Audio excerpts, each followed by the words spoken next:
What is up, my friends? How are we? You are very welcome along to this rather smug Anfield Agenda news roundup. Now, most of this news is going to be me gloating at Arsenal fans. So, if you're here for that, welcome along.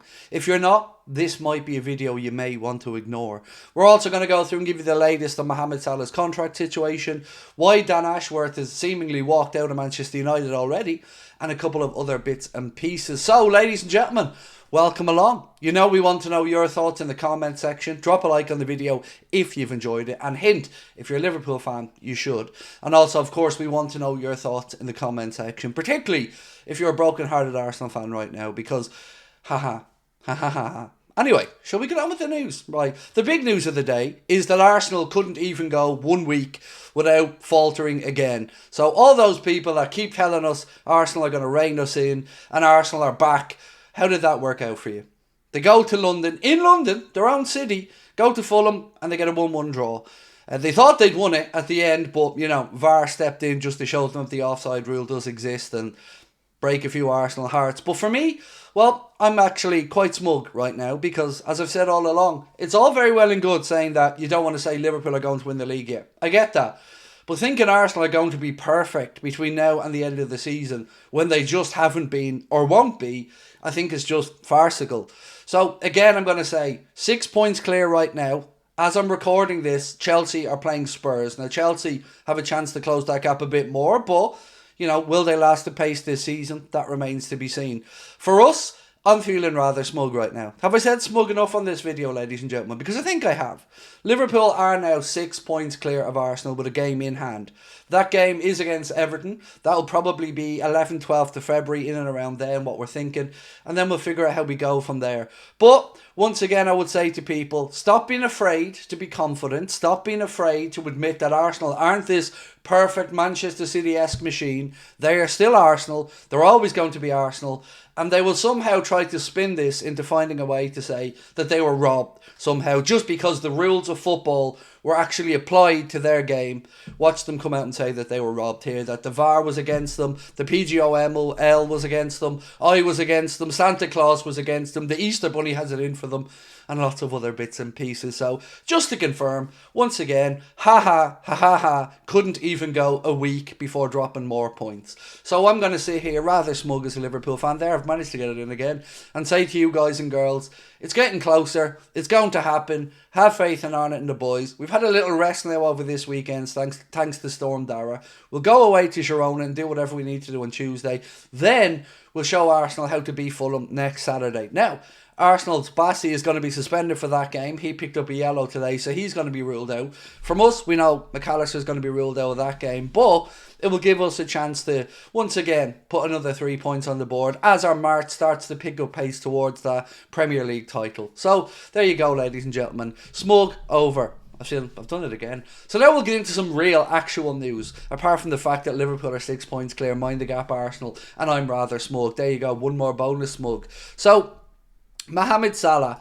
Last night there was some talk that maybe this contract had broken through and maybe there was an agreement. Well, it seems as if we're still a little bit away from that, at least according to Ben Jacobs. Ben Jacobs came out today and said there's still work to do on Mohamed Salah's extension.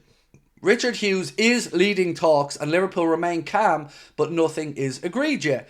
Discussions have been described as positive, but a feeling remains that it could still take time.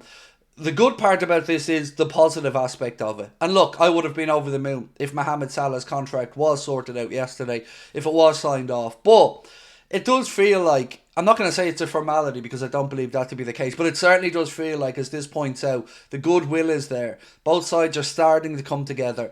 And I think both sides need to understand in this as well. Mohamed Salah, his agent, Liverpool, and our representatives, that it's the best fit for each other. Mohamed Salah should be here, but he should also be well compensated for the work that he's done.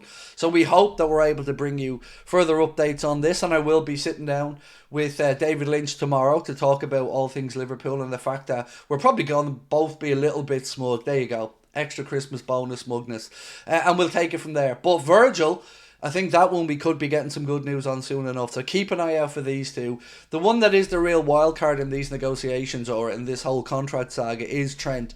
Because still, I'm going to be honest and say, I know absolutely nothing around the Trent situation. I don't know what way he's leaning. I don't know what way the club are thinking. All we know is that those negotiations are still ongoing. Now, before I move on to speak a little bit about an exclusive from David Ornstein about Dan Ashworth leaving Manchester United, just want to give you another good update on Michail Antonio, which is genuinely made me so happy today that, look, he's been injured in the crash. Nobody's happy about that. But of course, we all feared the worst. So there was a bit of an update given today. Let me read it out to you. West Ham can confirm that Michail Antonio has undergone surgery on a lower limb fracture following a road traffic accident on Saturday afternoon. Michail will continue to be monitored in hospital over the coming days. Everybody at the club wishes Michail a speedy recovery and wishes to express its sincere gratitude to the football family at large for the overwhelming support shown since yesterday's news, as well as extending a heartfelt thank you to the emergency services and the first responders who attended Michail in the immediate aftermath of the incident and the medical team who continue to aid him in his recovery. The club will provide further updates when appropriate. So I'd like to echo everything said in that sentiment as well.